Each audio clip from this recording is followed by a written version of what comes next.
welcome back or welcome to Casual Curiosity.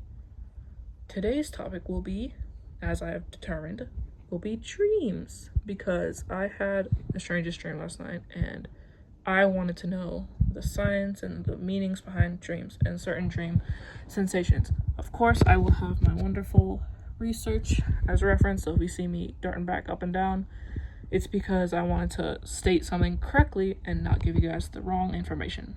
Because I could do that, and I don't want to do that. For starters, what is the textbook definition of dreams? Dreams are mental and emotional experiences that typically occur during the REM sleep stage, where your brain is most active.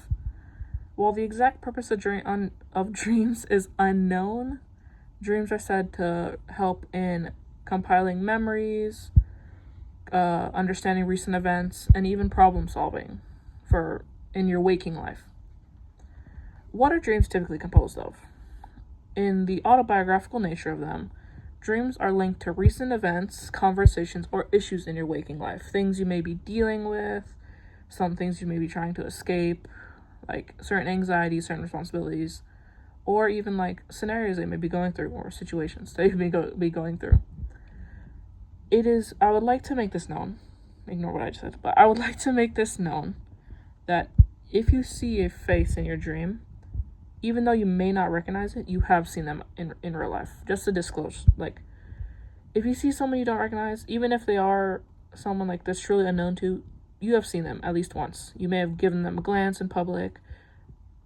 That's why they're in your dream, because humans cannot create faces. So if you see a face in your dream that isn't like a family member, a partner, a friend, it's a stranger that you've seen at least once, and your brain's like, here, let me just toss them in here. There's also said to be a dream lag effect, where an experience you may have had in real life may not immediately form itself inside of one of your dreams. It may take up to 6 days for a dream to form a certain scenario to form inside of your dream. Say hi, monkey's here. Nice. And then I have this fellow, because I feel like he encapsulates the dream energy. Anyway, dreams also can be bizarre and illogical. I'm sure many of you have experienced very strange dreams that you're like, okay, why did my brain create this? Some can be really confusing, like you could see monsters that don't exist and things of that nature, and you're like, okay, this doesn't make sense. But now I figured we're going to go transition into certain sensations that you may feel, or what certain dreams may mean, or what people hypothesize they mean. I think that's a word. I don't remember, guys. We're just gonna work with that. In my notes, it appears I've written, while every dream is different, obviously, you're not going to dream of the same dream every night, nor will you remember all of them. Most you don't remember. As soon as you wake up, you're like, okay, I don't know what I just dreamt about. Excluding, though, reoccurring dreams. If you have reoccurring dreams, they may have some kind of substance meaning to you, like something that can influence you. But most sensations tied to dreams tend to symbolize something. I'm using that loosely because it really depends. Or like a message from your subconscious. We're going to go through, I think, 3 dream types. For number 1, falling. Falling in a dream can symbolize many things. A loss of control, anxiety, insecurity, feeling overwhelmed in your waking life, things like that. It's usually, falling in dreams aren't typically perceived as good, because it's tied to anxiety and things like that. It can indicate feelings of like unresolved fears, or facing a situation that you cannot handle in your waking life. A physical sensation that I feel that most people experience when falling in a dream are hypnic jerks. I didn't know what those were, but I have experienced my fair share. Hypnic jerks are sudden, involuntary muscle contractions that usually occur as you're falling asleep. They can occur in other circumstances, like too much coffee or something. But for this instance, we're only talking about sleep. Just as you're about to hit the surface in your dream, as you're falling, your legs jerk and you wake up with a motion that saves you from the fall. It's really uncomfortable way to wake up. The exact cause of these isn't, well, in regard to sleep, isn't clear. But a symptom of them is the sensation of falling. That's why whenever you jerk like that, you tend to feel like you're actually falling and your heart starts to race and things like that. Another experience, again, very appalling for some, dying. If you're dying in a dream, if someone you know is dying in a dream and you witness it. Dying in a dream often indicates something positive / neutral, ironically, even though it's really alarming to, I guess, dream of. It usually symbolizes transformation, like some change in your life, or a new change in your life, like whether it be good, well, it's usually a good change, or like you're moving forward in something.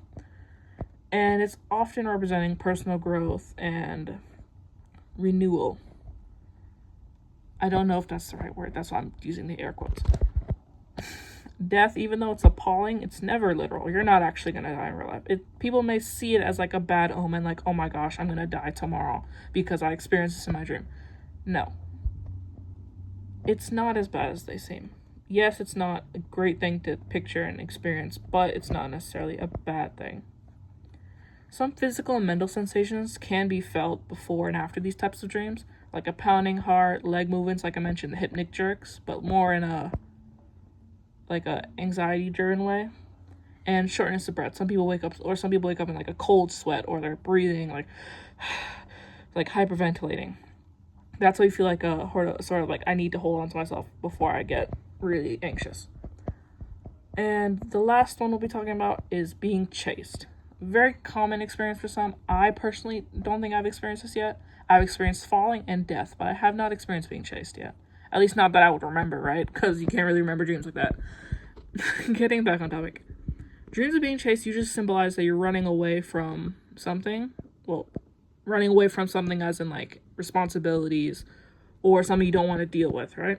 Or you can be avoiding fear or certain stresses in your life, or something unresolved in your waking life when you're awake. However, you may also dream of being chased after watching, certain horror movies, because your brain is already like, okay, I just watched this really scary thing, and let's be scared about it as we sleep because we're going to be paranoid. I've experienced that. I've watched like 30-something horror movies, and most of them, I would say, I've experienced some level of paranoia. But it's most likely not going to be. These types of dreams are not often reoccurrent. I think that's how you say that word. Or something that just bothers you a lot. On the other hand, though, frequently dreaming about being chased in a I'm not watching scary movie sense could mean that you're anxious about something, experience heightened stress levels, or you're worried about something. And that's not typically a great type of dream. Again, I haven't experienced it yet. I'm sure it has more negative factors for some that experience. Hey, comment if you've experienced that. I'm sure. I'd love to hear about your stories, unless you don't want to reminisce about it, obviously, because it's kind of an uncomfortable phenomenon.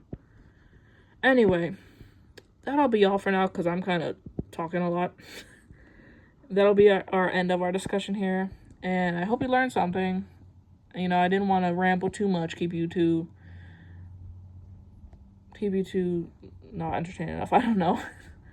But I hope you did learn something, and next episode, because I plan to make this, I forgot to say this in the intro, this dream segment will be a multi-part discussion, explanation thing, because I really found this topic rather interesting.